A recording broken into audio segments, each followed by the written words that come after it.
You know that moment at 4 p.m. where your child transforms from a sweet, reasonable human being into a screaming, emotional tornado because they crashed hard from the snack they had at school? If you have been there, you know exactly how helpless that feels. We are living in a world where sugar is not just a treat anymore, it is the default setting. It is in the bread, it is in the pasta sauce, it is in the so-called healthy yogurt tubes we pack in their lunchboxes. Today, I am not just giving you a list of foods to ban because that never works. I am going to give you a complete step-by-step detox plan that actually resets your child's palate so they start craving real food again. We are going to cover the biology of why they are addicted, how to handle the grandparents who love to give candy, and the exact breakfast formula that stops tantrums before they even start. By the end of this video, you will have a roadmap to get your sanity back. Let's start with the empathy piece, because I need you to know that this is not your fault. It is really easy to feel like a failure when your kid refuses to eat anything that is beige or sweet. But here's the reality. Your child's biology is working against them. In nature, sweet flavors signaled to our ancestors that a food was safe and high energy, so kids are literally hardwired to seek out sugar. The problem is that the modern food industry has hijacked that biological instinct. There is something called the bliss point, which food scientists engineer specifically to keep kids eating past the point of fullness. When your child eats that sugary cereal, their dopamine receptors light up like a Christmas tree. But then comes the crash. Their blood sugar spikes and then drops rapidly, which triggers adrenaline and cortisol, the stress hormones. So when your kid is melting down over the wrong color cup, it is often not a behavioral issue, it is a biological blood sugar crash. I want to pause right here and ask you a question because I want to know who is watching. What is the one sugary food you feel like you are constantly fighting your child over? Is it the juice boxes? Is it the cookies? Or maybe it is the flavored milk? Let me know in the comments because I bet you will see you are not the only one fighting that battle. Now let's move into the solution phase. We are going to use the 4R framework. The first R is reset the morning. This is the hill I will die on. If your child starts the day with sugar, they are going to chase that sugar high all day long. A typical kid breakfast of cereal and juice can have upwards of 40 grams of sugar before 8 a.m. That sets them up for a mid-morning crash at school where they can't focus. We need to flip the script. The goal is a savory breakfast.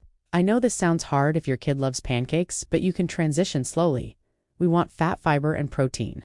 Think scrambled eggs with cheese or Greek yogurt with seeds instead of sugary sprinkles. Even whole grain toast with peanut butter is miles better than cereal. If you change nothing else but breakfast, you will see a 50% reduction in tantrums. I guarantee it. The second R is read the aliases.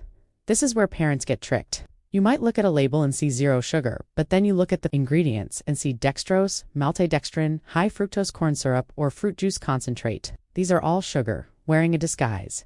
My rule of thumb is simple. If the sugar is in the first 3 ingredients, put it back on the shelf. Also, beware of the health halo. Things like organic fruit snacks or veggie chips often have just as much sugar and simple carbs as a candy bar. I want you to go to your pantry after this video and check the yogurt you bought. If it has more than 8 grams of added sugar, it is basically a dessert, not a snack. The third R is probably the most controversial, but it is the most effective, and that is regulate the environment, not the child. If you have a pantry full of cookies and you tell your child they can't have them, you are setting up a battle of willpower that you will lose, and they will lose. It is unfair to ask a child to resist temptation that is right in front of their face. The best thing you can do is clean house. Stop buying the triggers. If it isn't in the house, it isn't an option. Now I know what you are thinking. What about when we go out? That is different. We want to make home a safe zone where the default is healthy, so that when they go to a birthday party or grandma's house, they can indulge without it being a big deal. We follow the 80-20 rule. 80% of the time at home we eat clean. 20% of the time out in the world they can be kids. This leads us to the fourth R, which is reframe the reward. This is a huge psychological trap. We have all done it. We say if you eat your broccoli, you can have a cookie. What this teaches the child is that broccoli is the punishment and the cookie is the prize. It elevates the value of the sweet stuff. We need to stop using food as a bargaining chip. If you want to reward behavior, use experiences or attention. 5 extra minutes of reading time, a trip to the park, or picking the movie for family night. When we decouple sugar from emotional comfort, we save them from a lifetime of emotional eating. This is one of those things I wish I knew sooner. Let's talk about the specific struggle with other people, because this comes up all the time. You are doing great at home, but then you go to a family gathering and relatives are shoving candy in your kid's face. It is awkward. You don't want to be the rude parent, but you also want to protect your child. I have a script for this. Instead of saying no sugar allowed, which makes people defensive, try saying, "We are noticing that sugar really messes with his sleep, so we are taking a break from it today. Could you help him pick out a toy instead?" When you make it about a specific outcome, like sleep or tummy aches, people are much more respectful than if you just make it about a strict diet rule. I also want to address the detox period. If you implement these changes, your child will resist. That is normal. Their taste buds are desensitized to natural sweetness because they are used to the intense sweetness of processed food. It takes about 10 to 14 days for taste buds to regenerate. During those 2 weeks, you might see some grumpiness. Stick with it. Offer fruit as the sweet option. Nature's candy is amazing once you get off the artificial stuff. A ripe strawberry tastes incredibly sweet to a child who hasn't had soda in a week. You can also use things like cinnamon or vanilla extract to add flavor without spiking insulin. Now I have a second question for you guys to answer in the comments. When you try to limit sugar, what is the reaction you get from your child? Is it sadness or is it full-blown anger? I am asking because how they react tells us a lot about their blood sugar stability. If it is anger, that is usually a chemical dependency reacting. If it is sadness, it is usually an emotional habit. Let's talk about it down below. Here's the final piece of the puzzle, and it is about empowerment.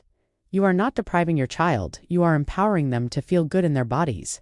When my kids eat too much sugar, they feel sluggish, they get headaches, and they get irritable. I point that out to them gently. I say, hey, I noticed your tummy hurts and you feel cranky. Do you think it was the 3 cupcakes?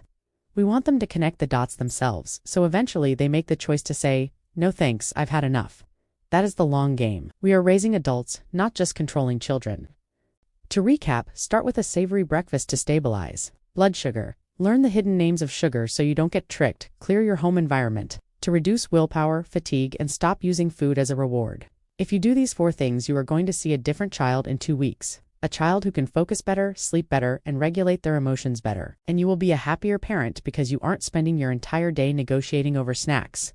If you found this helpful, please hit that subscribe button because it really helps the channel reach more parents who are struggling with this exact same thing. And if you want to know specifically what I pack in my kids' lunchboxes to keep them full and sugar-free, I have a whole video on that right here on the screen, so click that and I will see you over there.